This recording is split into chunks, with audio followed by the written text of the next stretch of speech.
नमस्कार दोस्तों, infra zone में आपका स्वागत है। आज की इस वीडियो में हम दिल्ली के अंदर इलीगल एनक्रोचमेंट पर चर्चा करेंगे। दोस्तों ये टॉपिक काफ़ी पुराना है और अगर देखा जाए तो ये टॉपिक डेवलपमेंट और पॉलिटिकल इन दोनों एंगल से एक साथ जुड़ा हुआ है। हम इन दोनों पहलुओं पर चर्चा करेंगे। यहाँ पर हम नेशनल कैपिटल टेरिटरी की बात करेंगे जहाँ पर बहुत ज़्यादा इलीगल एनक्रोचमेंट है। दोस्तों भारत के अंदर जितनी भी मेट्रो सिटीज हैं वहाँ पर इलीगल एनक्रोचमेंट बड़े पैमाने पर है। ये समस्या मुंबई और दिल्ली में बहुत ज्यादा है। दोस्तों 1911 में ब्रिटिश इंडिया की कैपिटल कोलकाता से दिल्ली शिफ्ट की और 1931 तक इसको ऑफिशियली कैपिटल घोषित किया गया। दोस्तों पुरानी दिल्ली का ओल्डेस्ट अर्बनाइज एरिया है। इसके अलावा यहाँ पर लुटियंस जोन का निर्माण अंग्रेजों ने कराया। सेंट्रल गवर्नमेंट के ज्यादातर हेडक्वार्टर वहाँ पर हैं। आजादी के बाद दिल्ली में अर्बनाइजेशन तेज होने लगा। दिल्ली में पॉपुलेशन की ग्रोथ बहुत ज्यादा होने लगी क्योंकि दिल्ली के अंदर भारत के विभिन्न क्षेत्रों से लोग आ रहे थे काम की तलाश में। 1970 के अंदर ये माइग्रेशन बहुत तेज हो गया। जब दोस्तों हम लार्ज माइग्रेशन की बात करते हैं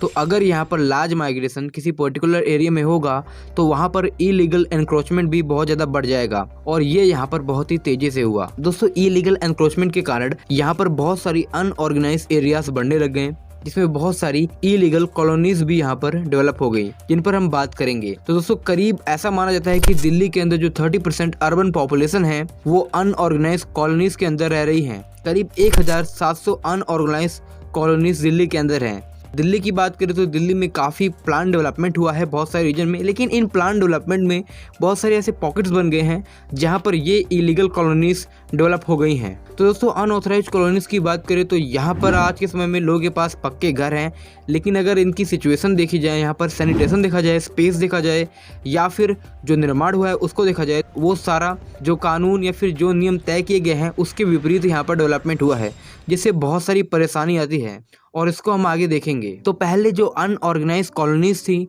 यहाँ पर झुग्गियाँ बनी और जैसे जैसे लोगों की आर्थिक स्थिति बेहतर होने लगी उन्होंने यहाँ पर पक्के घर बना लिए। और आज के समय में यहाँ पर अगर देखा जाए यहाँ पर क्या क्या समस्याएं हैं तो दोस्तों सबसे पहली समस्या ये है कि यहाँ पर स्पेस की बहुत ज़्यादा कमी है। बहुत छोटी छोटी गलियाँ होती हैं, इस कारण यहाँ पर बड़ी घटनाएं होना सामान्य सी बात है।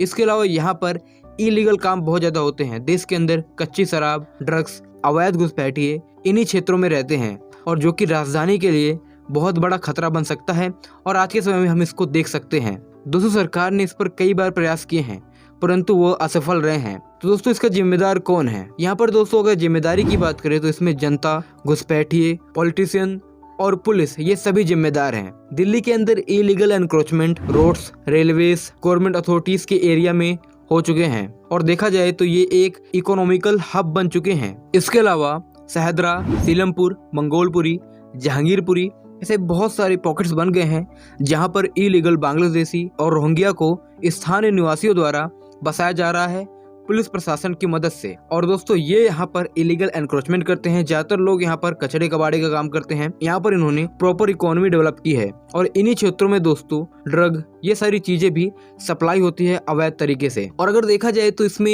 एमसीडी और पुलिस प्रशासन इन दोनों ने सहयोग दिया है। दोस्तों दिल्ली के अंदर करीब 2 करोड़ से ज्यादा की जनसंख्या है और अगर आप देखेंगे तो यहाँ पर बहुत सारी 2 लेन की सड़कें हैं, 1 लेन की सड़कें हैं जिनको प्रपोज किया गया है कि इनको इन फ्यूचर 4 लेन तक बनाना जरूरी है।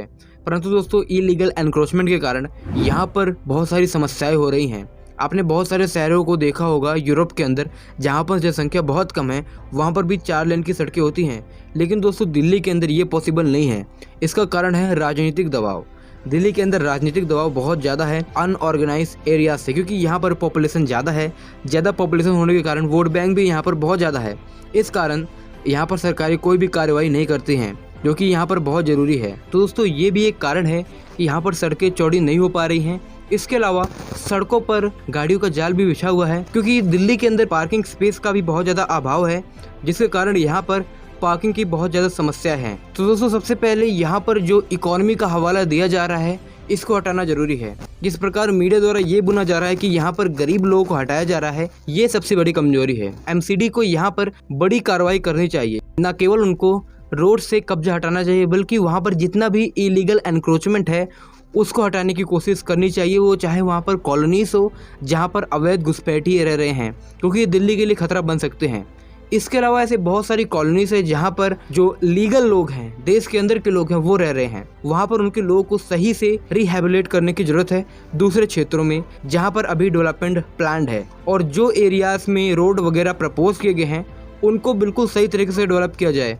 ऐसा नहीं है कि सरकारें नालों के ऊपर सड़क बनाने का प्रयास करें, जो कि बिल्कुल गलत है। इसके अलावा दोस्तों, राज्य सरकारें इन इलीगल एनक्रोचमेंट को बचाने के लिए यहाँ पर गवर्नमेंट के ऑफिसेस या फिर गवर्नमेंट की चीज़ों को डेवलप कर देती हैं ताकि यहाँ पर इन फ्यूचर तोड़फोड़ ना हो सके। तो दोस्तों यहाँ पर यह भी एक बड़ा मुद्दा है। किसी अन्य वीडियो में हम इस पर विस्तार से चर्चा करेंगे। तो दोस्तों यहाँ पर जिस प्रकार मीडिया का नैरेटिव अभी चल रहा है फिलहाल, उसको ध्यान देने की जरूरत नहीं है, क्योंकि यहाँ पर ये लोग इलीगल हैं, ये भारत के नहीं हैं, उन्हें एक गरीब बताया जा रहा है। जबकि दोस्तों अगर देखा जाए दिल्ली के अंदर ये सारे एरियाज, अगर आप इनके बारे में कोई भी आर्टिकल पढ़ेंगे तो ये क्राइम के हॉटस्पॉट हैं और जितनी भी गैर कानूनी गतिविधियां होती हैं उनमें इन क्षेत्रों का बड़ा योगदान रहता है। तो आपको इन सारी चीज़ों पर ज़्यादा फोकस करने की जरूरत है, बजाय कि इनके कि यहाँ पर गरीब लोग रहते हैं। अगर आप इनको देखने लग जाएंगे तो इनकी ये जो इलीगल इकोनॉमी है ये काफ़ी मजबूत है और ये काफ़ी अच्छा खासा पैसा यहाँ से कमाते हैं। सो गाइस, आज की इस वीडियो में इतना ही। अगर आपको ये वीडियो पसंद आए तो वीडियो को लाइक करें, चैनल को सब्सक्राइब करें। धन्यवाद आपका ये वीडियो देखने के लिए। मिलते हैं नेक्स्ट वीडियो के अंदर।